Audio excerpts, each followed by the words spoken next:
Halo, selamat datang kembali. Kita langsung aja ya. Hari ini kita mau bongkar sesuatu yang terjadi tiap hari nih pas Anda lagi online.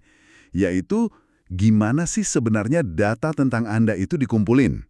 Kita bakal telusuri nih catatan sama sumber yang udah Anda kasih soal pemrosesan data digital ini.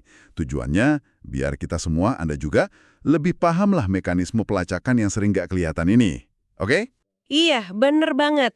Dan seringkali mulainya itu dari hal yang paling biasa kita lakuin.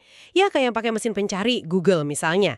Sumber Anda nyebutin kalau mesin pencari itu nyatet loh apa yang Anda cari, kapan nyarinya, di mana lokasinya, terus link mana aja yang Anda klik. Oh, jadi detail gitu ya dicatatnya? Iya. Nah, info ini nih yang kemudian dipakai sama pengiklan. Buat apa? Ya buat nampilin iklan yang rasanya kok pas banget gitu buat Anda. Intinya sih ya biar jualan ke Anda lebih efektif. Gitu kasarnya. Oke, oke. Jadi pencalian itu baru langkah awal ya, gerbang masuknya gitu. Tapi kayaknya masih banyak lagi kan yang terjadi di belakang layar. Info-info yang otomatis kekirim gitu aja pas kita lagi browsing. Tepat. Tepat sekali. Jadi setiap kali browser Anda minta buka halaman web ya, itu otomatis tanpa Anda klik apa-apa lagi, udah ngirim beberapa informasi. Wah, apa aja tuh contohnya? Macam-macam, ada alamat IP Anda, itu kayak alamat rumah digital lah ya. Terus halaman web mana yang barusan Anda kunjungi, namanya referrer, jenis browsernya apa, versinya berapa, sistem operasinya apa, sampai bahasa yang Anda pilih di browser. Lumayan banyak juga ya. Dan kita nggak bisa kontrol itu. Sebagian besar agak susah dikontrol ya, karena info itu sebenarnya perlu biar websitenya bisa tampil benar di layar Anda. Jadi ya itu bagian dari cara kerja internetnya juga sih. Oke, nah selain info otomatis tadi, ada lagi nih yang sering banget kita dengar. Cookie. Biasanya muncul tuh pop-up minta persetujuan cookie. Sebenarnya gimana sih cara kerja cookie ini buat ngelacak kita? Apalagi katanya bisa ngikutin kita pas pindah-pindah situs ya. Nah, itu dia. Kuncinya ada di yang namanya cookie pihak ketiga. Gampangnya gini, bayangin Anda buka situs berita A. Di halaman berita A itu mungkin ada tombol like Facebook atau ada kotak iklan dari perusahaan X. Iya, sering lihat yang kayak gitu. Nah, si Facebook atau perusahaan iklan X ini, mereka bisa naruh cookie mereka sendiri ke browser Anda lewat halaman berita A tadi. Padahal Anda kan lagi buka situs A, bukan Facebook atau situs X. Oh, jadi numpang gitu ya.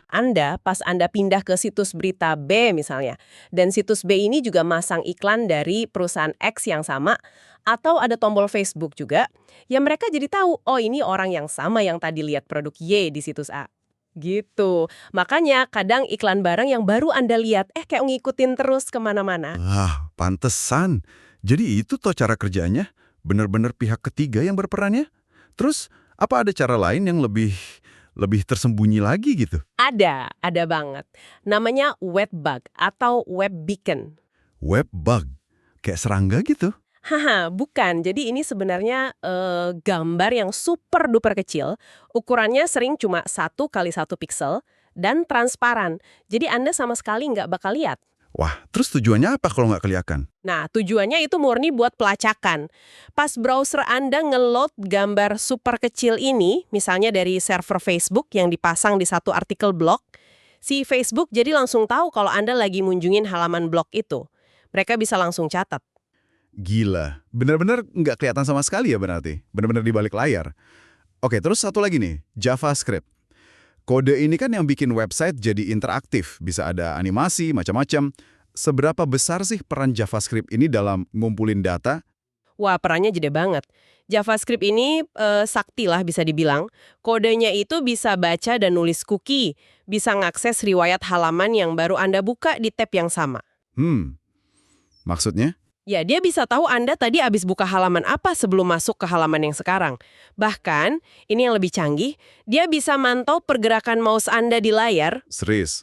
Gerakan mouse juga? Iya, secara real time. Kemana aja mouse-nya gerak, di mana Anda ngeklik, sampai apa yang Anda ketik di formulir, misalnya nama atau email, bahkan sebelum Anda tekan tombol kirim, semua info itu bisa langsung dikirim balik ke server mereka. Waduh, Iya. Dari situ, semua mereka bisa nyimpulin minat Anda, perilaku Anda dengan sangat-sangat detail. Pantes aja kadang rasanya kayak ada yang liatin ya kalau lagi online. Contoh di sumber Anda juga nunjukin skala masalah ini kan? Cuma buka satu situs aja kayak toyota.com gitu. Bisa bikin puluhan cookie dari situs lain ke download. Lama-lama bisa numpuk ribuan cookie ya berarti. Betul, skalanya emang masif. Dan yang penting dipahami, setiap metode ini, mulai dari pencarian, info browser otomatis, cookie, webbug tadi, sampai JavaScript, semuanya ngasih potongan-potongan informasi. Kayak puzzle gitu ya? Persis. Dan ketika semua potongan dari berbagai sumber ini digabungin, wah, itu bisa ngebentuk gambaran yang, ya ampun, detail banget soal siapa Anda, minat Anda apa, kebiasaan browsingnya gimana, lokasinya di mana, dan banyak lagi. Oke. Jadi jelas ya gambarannya sekarang. Ada banyak banget cara data kita dikumpulin pas lagi online. Ada yang otomatis dari browser, ada dari pencarian kita, ada lewat cookie yang sengaja ditaruh pihak ketiga, ada gambar nggak kelihatan itu, webbug, sampai skrip canggih kayak JavaScript. Seringnya kita nggak sadar. Dan tujuan utamanya ya itu tadi, buat iklan yang lebih pas sasaran. Iya, tapi implikasinya bisa lebih jauh loh dari sekedar iklan yang relevan. Penggabungan data dari berbagai sumber ini kan yang akhirnya ngebentuk profil digital yang detail banget tadi. Nah, ini mulai menimbulkan pertanyaan penting soal privasi kita. Walaupun mungkin sekarang dominan dipakai buat tujuan komersial ya, buat iklan, tapi potensi pemanfaatan data sedetail itu kan bisa luas banget ke depannya. Bener juga ya? Menarik banget ini diskusinya. Nah, mungkin ini jadi sesuatu buat Anda renungkan di rumah ya. Dengan semua cara otomatis data Anda bisa dilacak yang udah kita bahas tadi, pernah nggak Anda kepikiran? Sebenarnya jejak digital spesifik apa sih yang paling sering Anda tinggalin setiap hari?